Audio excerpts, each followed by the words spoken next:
gimana nih? Dari nama, terus dulu di UMM jadi apa, di UGM ambil kuliah apa mungkin? Oh iya. Ya udah. Assalamualaikum warahmatullahi wabarakatuh. Kayak gelap ya di aku. Jadi perkenalkan, saya Arina. Dari dulunya kuliahnya di kebidanan sekolah vokasi, D4 kebidanan sekolah vokasi di IMM UGM sebagai dulu tahun berapa ya? 2016 atau 17 gitu. 2006, sebelum tahun 2016 saya sebagai bendahara bersama Mbak Lina. Itu ada Mbak Lina. Halo Mbak Lina. Oh iya, selamat sore. Nah, sama Mbak Lina di IMM sebagai bendahara dulu di IMM UGM-nya. Kemudian lanjut ke IMM BSKM sebagai bendahara juga. Nah, setelah itu 2 periode. Halo Mbak Wida, ya Allah ini temanku. NA bantu ya. Halo. Lanjut ke BSKM yang periode kedua bareng sama Mas Saiz yang dia bendahara itu sama Mas Sapar. Maksudnya waktu zamannya Mas Sapar, terus yang zaman Mas Saiz saya di bidang kader kayak gitu. Karirnya di UPM udah lumayan banyak ya Mbak ternyata. Apanya? Karirnya. Oh, mana ya? Ya gitu sih. Maksudnya ya saya nggak full sih sebenarnya. Maksudnya hilang timbul gitu. Kepentok sama kesibukan kampus yang nggak bisa dihindari gitu. Gitu. Terus kan ini Mbak, kan kita ngangkat tema mencari peluang di waktu luang nih. Nah, kira-kira mencari peluangnya dulu nih Mbak, pas dulu Mbak kuliah itu gimana? Ini langsung masuk ke sharing session aja ya Mbak? Iya. Ya, langsung boleh. dijawab pertanyaan. Sebentar, untuk apa ya istilahnya persamaan persepsi dulu ya. Waktu kemarin saya diminta sama panitia, waktu itu yang panitia menghubungi Irba sama Siti ketuanya. Itu aduh, baca komentarnya bikin salah fokus. Ini maksudnya peluangnya itu peluang apa ya? Maksudnya kalau saya nangkepnya itu adalah peluang untuk melakukan sesuatu di waktu luang gitu, kalau saya nangkepnya. Nah ini monggo gimana, ikut aja sih gitu. Mungkin di waktu luang dulu, mungkin nanti sekiranya ada pertanyaan lagi dan kita bisa lebih brainstorming, bisa meluas juga sih Mbak pembahasannya gimana kita mencari peluang, atau mungkin kita meluangkan waktu untuk mencari peluang. Oh ya, boleh. Itu kalau misalnya mencari waktu, apa tadi barusan mencari peluang apa? Gimana? Bisa ya, yang kedua mungkin kayaknya. Dari awalnya, mungkin gimana cara kita meluangkan waktu untuk kemudian mencari peluang di seperti itu. Boleh bro, ya bisa. Ya kalau saya sih, sebentar. Gimana Mbak? Sebenarnya sebelumnya saya terima kasih dulu ya teman-teman udah mau apa ya istilahnya mau mengundang kami, nggak hanya saya sih sebelumnya gitu kan. Jadi ada kesempatan buat kalian bisa ketemu teman-teman lagi di IMM yang udah pada keluar kan, udah pada kemana nggak tahu gitu. Nah kalau kemarin sih dari panitia mintanya untuk gimana ngisi waktu luang gitu. Nah kalau saya udah nyiapinnya seperti itu, nanti bisa melebar, maksudnya bisa mengalir juga nggak apa-apa. Oke Mbak. Oke. Ya kalau langsung aja ya. Iya bisa. Ini udah jam berapa ini? Jam 5:45. Kalau ngomong bicara waktu luang ya, maksudnya biar mendapatkan peluang, bicara waktu luang dengan mahasiswa itu mungkin kalian udah pada mahir lah ya berbicara tentang waktu luang gitu. Apalagi kalau yang udah banyak kegiatannya di mana di organisasi gitu. Jadi otomatis seharusnya dia bisa mengatur waktu dia gitu. Jadi banyak bisa mengambil banyak peluang lah dari 24 jamnya dia itu dari sekian kesibukannya itu. Apalagi kita kan sekarang udah sekarang sedang menghadapi masa pandemi COVID yang banyak bertebaran hashtag di mana-mana itu hashtag di rumah aja. Jadi seakan-akan netizen itu perpikirannya adalah kalau kita di rumah aja kita mempunyai banyak waktu luang seperti itu. Padahal belum tentu kita memiliki waktu luang itu gitu. Nah, kalau dari saya ya tentang waktu luang ini, seseorang bisa mengatakan punya waktu luang ketika dia sudah menyelesaikan kewajiban-kewajibannya. Selamat datang teman-teman saya, Ailsa, ya ampun, pada kesini. Aduh, reunian. Diajak IM. Iya, ya, berbicara masalah waktu luang itu. Kalau saya nangkepnya ya, gimana sih cara ngabisin waktu luang gitu ya di Ramadan ini dan waktu dengan kondisi keadaan COVID ini gitu. Nah, kalau pertama dari saya itu, pertama pastikan kewajiban kalian itu terpenuhi terlebih dahulu. Nah, itu poin pertama. Nah, di sini menurut maksudnya saya mengklasifikasikan kewajiban-kewajiban itu mulai dari pertama untuk menghabiskan waktu, bukan menghabiskan waktu sih, memanfaatkan waktu itu dengan poin pertama adalah manusia sebagai makhluk. Jadi memanfaatkan waktu itu dimanfaatkan untuk hal-hal yang wajib dulu gitu. Pastikan hal yang wajib udah selesai. Misal kayak kewajiban kita kepada Allah. Teman-teman IMM sendiri udah pada paham lah ya kewajiban terhadap Allah seperti apa. Sebagai manusia kita seperti apa. Misalnya beribadah atau di Ramadan ini kita harus punya apa namanya target misalnya khatam 5 kali kayak gitu. Kemudian kedua itu sebagai anak, kewajiban kita itu pertama membantu orang tua. Kemudian sebagai mahasiswa ini kan kalian ini sedang UAS ya atau UTS ya? Kalau saya lihat itu lagi UAS. ujian gitu. UAS. Lagi UAS. Itu sebelum kalian bilang memiliki waktu luang, kalian mantapkan dulu apakah saya sudah mantap mau UAS, sudah mantap sudah siap untuk mengerjakan kewajiban saya di perkuliahan seperti itu. Begitupun bagi pekerja, nggak hanya mahasiswa, pekerja atau yang lain sebagainya, dimantapkan dulu apakah saya sudah selesai kewajiban saya terhadap terhadap instansi saya seperti itu. Nah, ketika kewajiban itu sudah selesai semua dan masih ada sisa waktu, itu boleh dikatakan memiliki waktu luang seperti itu.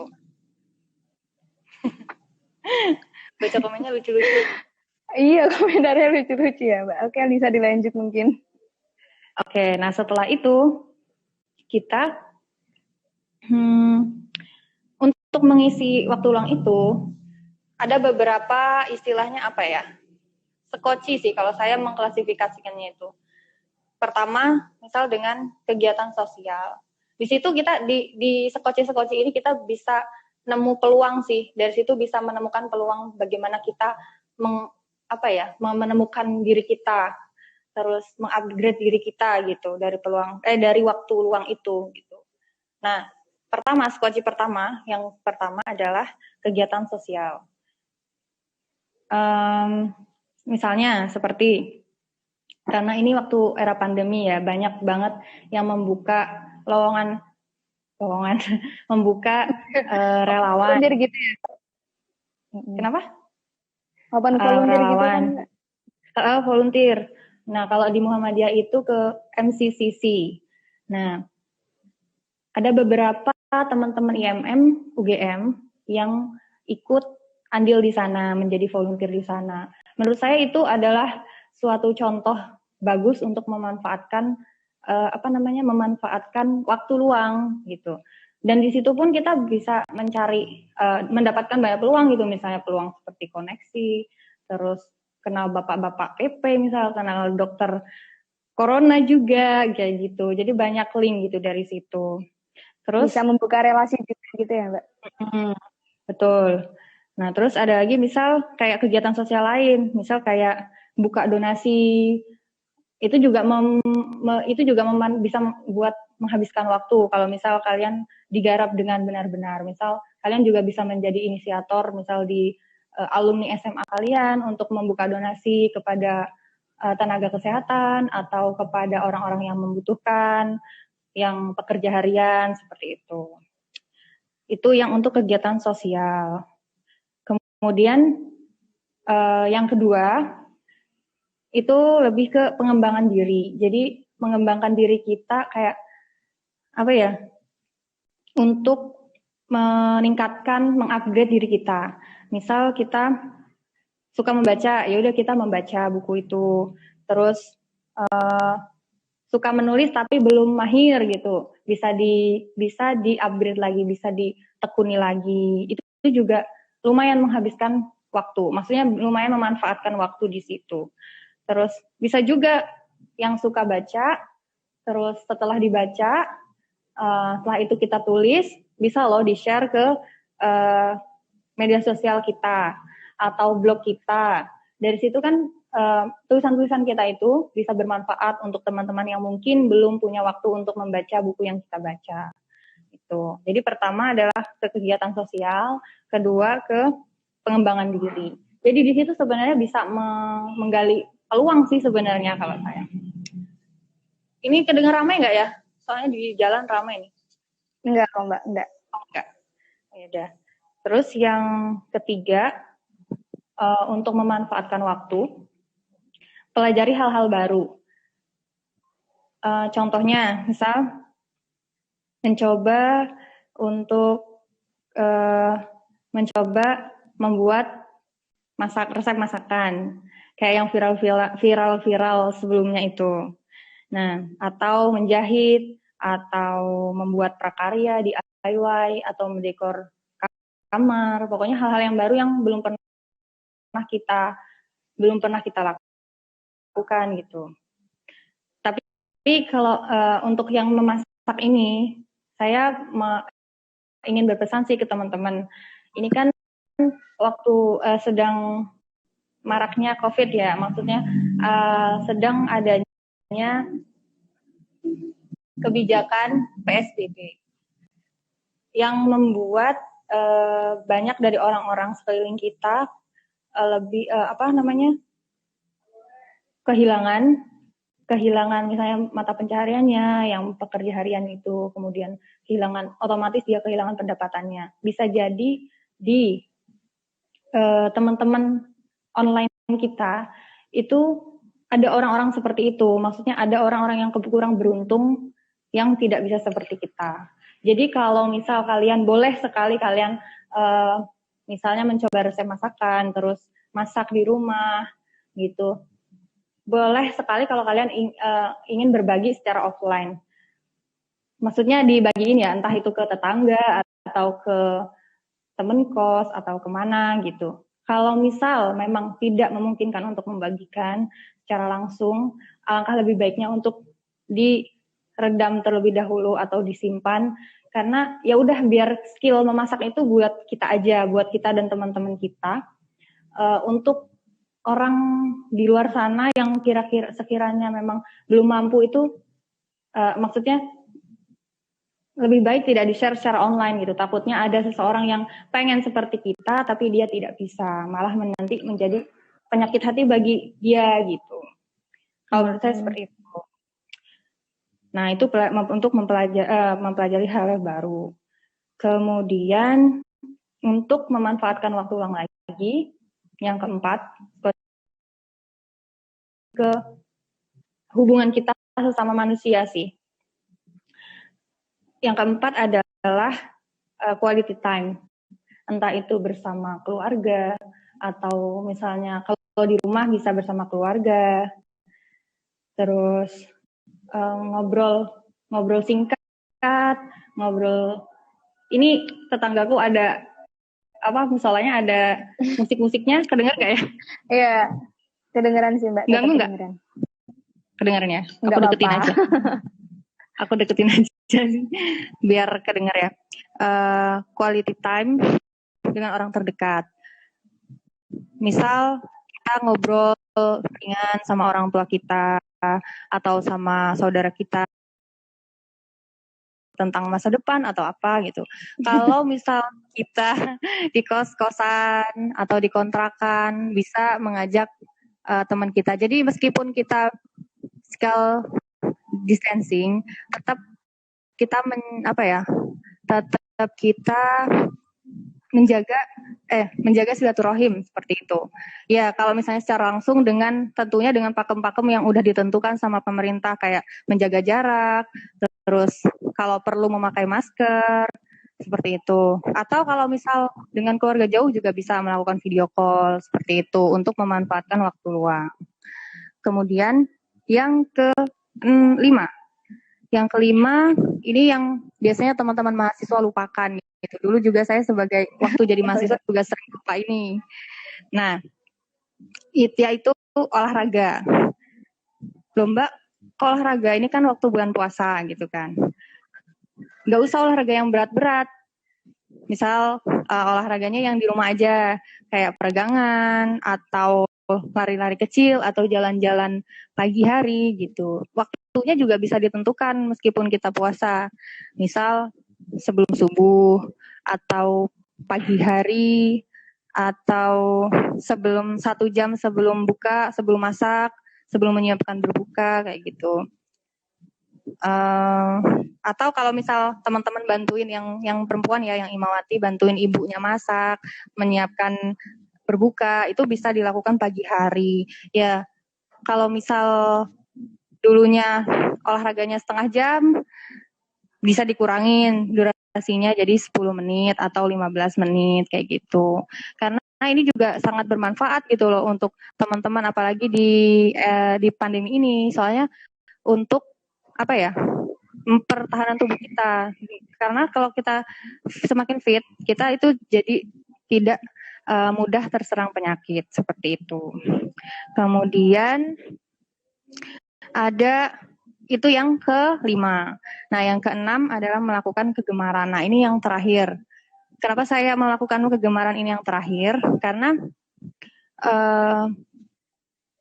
kalau kita melakukan hal yang disenangi terus-menerus, itu akan melenakan. Jadi ketika udah terlena, sudah kesenangan gitu loh, sudah terlalu fokus. Jadi kadang kita lupa dengan kewajiban-kewajiban kita. Makanya kewajiban tadi saya taruh di poin pertama supaya menjadi prioritas seperti itu. Jadi tadi yang saya jelaskan itu mulai dari atas sampai bawah itu adalah sesuai skala prioritas menurut saya kayak gitu, dan terangkum dari berbagai informasi dan pengalaman pribadi seperti itu. Nah, contohnya apa kegemaran? Misal merawat tanaman atau membuat karya seni, menggambar, desain dan lain sebagainya. Itu. Jadi kalau terangkum tadi ada 7 sih. Maksudnya kegiatan yang bisa dilakukan selama Ramadan dan pandemi ini adalah ada 7 kategori gitu. Pertama, hal yang wajib terlebih dahulu dilakukan. Setelah itu semua selesai, kalau kita sebagai mahasiswa gitu, pastikan kita sudah siap untuk melakukan untuk menghadapi UAS gitu. Jangan karena aktivitas banyak, kita lalai dengan akademik kita. Entah itu offline atau online, IPK harus tetap keren. Tuh. Aduh, yang terakhir Mbak. Ya itu sangat itu harus ditebak garis miring ya. Itu pertama, kewajiban dulu. Kemudian ada kegiatan sosial, banyak sebenarnya pilihan untuk memanfaatkan waktu yang bermanfaat. Kemudian kegiatan bermanfaat. Kemudian ada pengembangan diri, terus pelajari hal baru, kemudian quality time dengan orang-orang terdekat, olahraga ringan, dan habis itu ada melakukan kegemaran. Jadi sebenarnya mungkin yang bisa bisa dijadiin peluang untuk mengupgrade diri adalah mungkin poin 1, 2, 3, dan 4. Mungkin mati. Kok mati ya? Sebentar. Oh, Mbaknya Mungkin hilang. poin. Iya, mati nih. Sebentar. Ya, itu tadi poin 7 poin tadi. Mungkin ada dari teman-teman yang atau dari moderator sudah sudah apa nih, Mbak? mempersiapkan pertanyaan atau apa? Ternyata ramai juga ya. Iya, ini kayaknya Mbaknya banyak fansnya ya, Mbak Rina. Kalau siapa aja ya? Mungkin bisa sambil disapa-sapa dulu. Oke. Banyak banget ya. Angkatannya Iya, makanya. nih, Mbak? Kenapa? Teman-teman angkatannya atau ada temanku, ada yang dari NA, ada teman kebidanan juga. Ini teman-teman sesepuh IMM juga. Kayaknya teman Zina juga deh. Banyak juga ya? Zina. Kok ini nggak nyala saya, bentar ya. Kok nyala? Mungkin pada viewers yang gimana? Para netizen ini mungkin bisa sambil menyiapkan pertanyaan ya atas apa yang telah dipaparkan oleh Mbak Rina. Udah mulai terang belum ya, Mbak? Bisa. Di sini aja deh. Nggak kelihatan ya? Kelihatan kok, Mbak. Nggak gelap. Mungkin dari apa yang sudah dipaparkan oleh Mbak Rina, saya menarik kesimpulan dikit ya, Mbak. Ternyata tuh ada banyak hal yang bisa dijadikan peluang untuk kita mengeksplorasi diri atau mengembangkan minat dan bakat kita, begitu ya, Mbak? Betul sekali. Lalu, kira-kira kan kita perlu mencari peluang juga kan, Mbak. Untuk pembagian waktunya, selain kita memprioritaskan yang wajib, setelah itu mungkin ada tips-tips lain. Mungkin kalau misalnya ada 2 kewajiban yang bertabrakan atau seperti apa, kita sebaiknya membagi waktunya itu bagaimana, Mbak?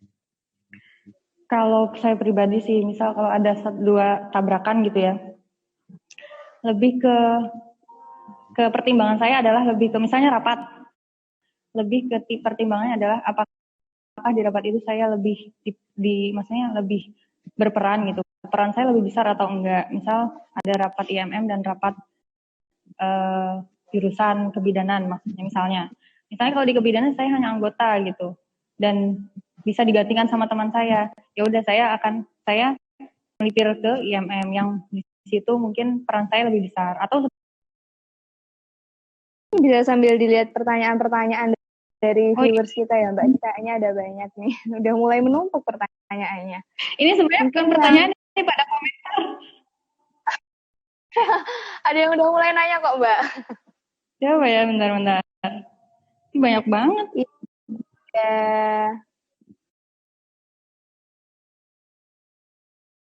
Waktu luang. Itu gimana menyisihkan tuh, Mbak?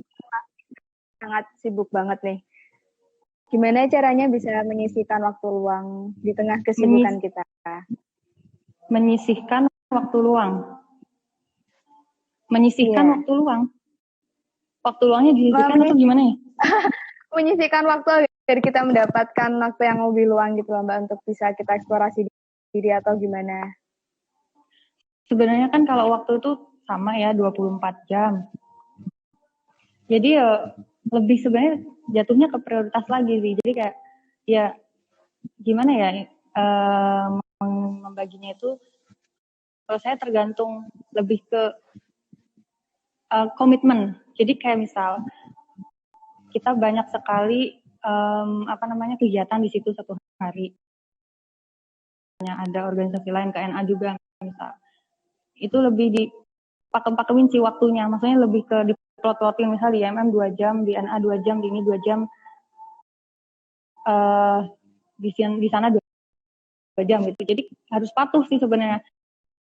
ke diri kita sendiri, komitmen diri kita sendiri. Jadi kalau misalnya di IMM waktunya kita alokasikan 1 jam, ya udah 1 jam itu kita pergi. Kalau dulu misal di IMM, ya udah di IMM dulu kayak gitu. Karena ya gimana ya, kalau waktu itu tidak bisa diutak-atik gitu, tergantung kita prioritas yang seperti apa prioritasnya. Terus ya seperti itu sih kalau dari saya untuk waktu luang gitu. Tapi ya mungkin ini misal kalau ya gimana? Lanjut dulu Mbak, sambil saya lihat-lihat pertanyaan lain.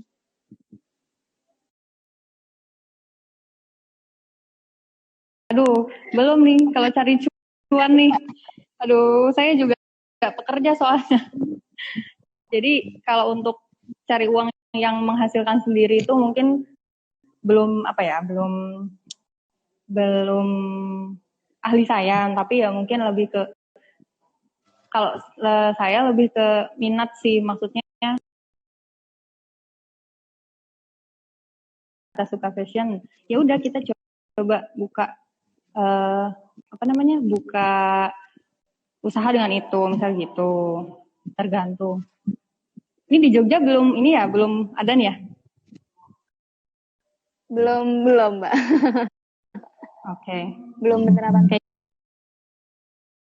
Si Bian, itu pertanyaannya gini, kalau kita punya target tapi nggak kesampaian, itu karena kita merasa nggak punya waktu luang, apakah karena kitanya nggak bisa mengatur atau bagaimana Mbak?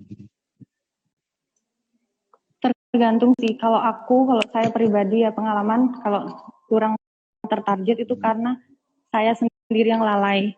Jadi kayak saya udah punya reng-rengan waktu gitu, tapi ternyata di kenyataannya itu tidak seperti yang saya duga gitu. Jadi lebih ke pribadi saya sendiri. Jadi kayak lebih ke manajemen saya sebenarnya kurang bagus gitu kalau saya. Tapi kalau ini juga tergantung dengan keadaannya sih. Kalau misal bisa kesibukannya memang udah terlalu ini, atau mungkin memang target kalian itu memang terlalu banyak di hari itu. Jadi kalau saya pernah membaca buku itu, kan pilih misalnya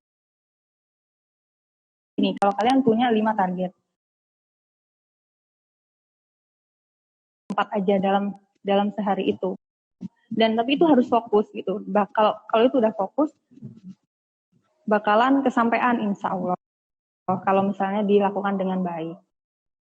Tapi kalau itu sih menurut saya seperti itu. Mungkin Giza bisa menambahkan. Ya mungkin bisa ditanyakan lagi ya di belakang, belum jelas. Kemudian ini ada pertanyaan selanjutnya dari Kak Siti. Apakah benar waktu luang itu sama dengan waktu kosong? Mungkin bisa dijawab nih Mbak. Enggak sih, kalau menurut saya, kalau waktu kosong itu sebenarnya kalau waktu kosong itu sebenarnya kayak waktu sisa gitu ya. Kalau waktu luang itu tergantung kita sih, bisa waktu kita ke kegiatan itu kayak gitu. Kalau saya bagi time traveler, apakah waktu itu 24 jam atau justru mereka lepas dari kerangka waktu? Aduh, pertanyaan mungkin agak susah nih Mbak pertanyaannya.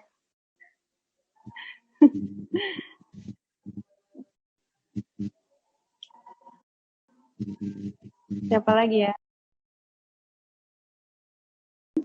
Kenapa? Itu kepotong sepertinya Mbak. Iya, sebenarnya. Mungkin yang tadi bisa dijawab. Yang mana? Yang bagi time traveler tadi. Belum Bu, belum selesai. Soalnya di sini udah mau buka di Jember, gitu. Kayak di Jember ya? Apa? Jauh juga ya. Banyak di Jember, Barina. Asalnya Jember ya? Jember tuh duluan 13 menit bukanya daripada Jogja. Gitu. Apa tadi yang pertanyaannya? Bagi time traveler tadi belum ada pertanyaan lain sepertinya. Hujan. Sebentar. Ini time traveler itu yang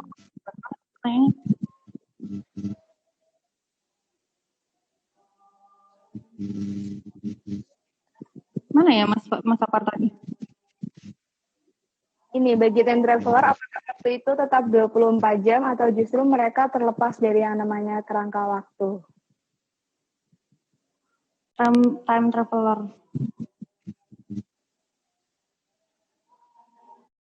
Tetap sih 24 jam kalau saya ya. Karena definisi waktu saya ya itu sehari 24 jam. Jadi ya tetap 24 jam. Tapi mungkin kalau orang lain ada definisi lain ya monggo terbuka. Mungkin itu kembali ke diri sendiri aja ya, bisa membagi waktunya atau tidak. Oke Mbak, mungkin karena timing waktu yang sangat limit, Mbak bisa langsung masuk ke closing statement aja. Oh gitu ya. Ini banyak yang belum dijawab ya. Ada nih satu yang belum dijawab, siapa ya? Atau gimana Mbak? Gimana? Ke pemateri sekiranya masih mau menjawab juga tidak apa-apa. Oh nggak apa-apa. Kan kita bagi waktunya juga Mbak. Oh iya. Ini mau udah ini ya? Sebentar. Gimana Mbak?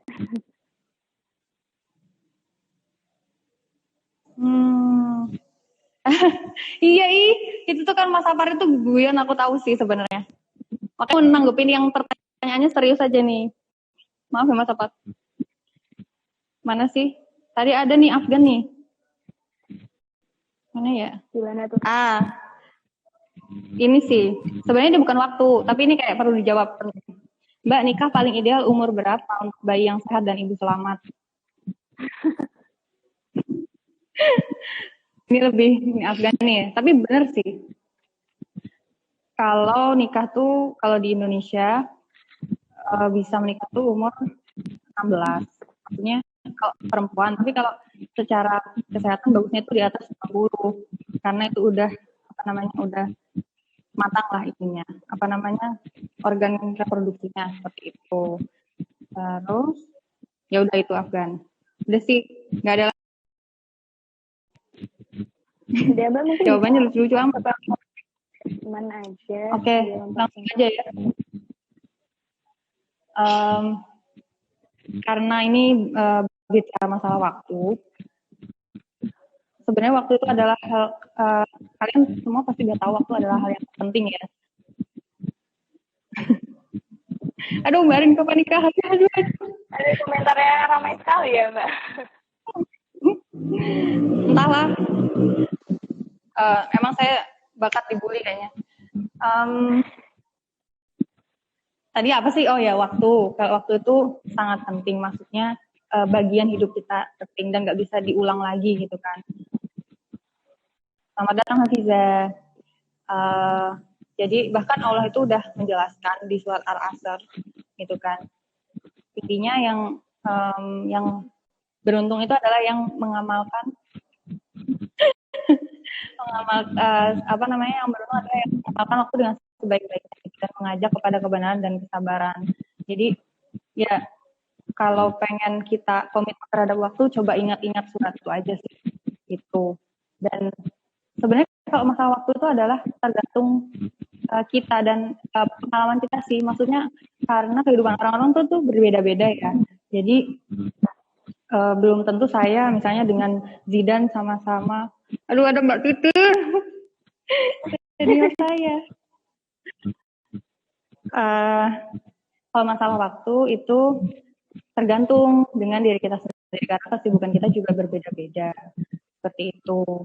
Dan itu ada seninya gitu. Jadi ya kalau yang menurut saya versi saya seperti itu kayak gitu. Nah, menurut mungkin versi buku-buku lain bakal berbeda lagi. Tapi kalau misal pengen menyeragamkan gitu dasarnya itu tadi ke Al-Asr 1 sampai 3 gitu. Mungkin itu sih. Oke, mungkin dari apa yang telah dipaparkan oleh Mbak Arin, saya sambil sedikit menarik kesimpulan ya Mbak. Iya, boleh.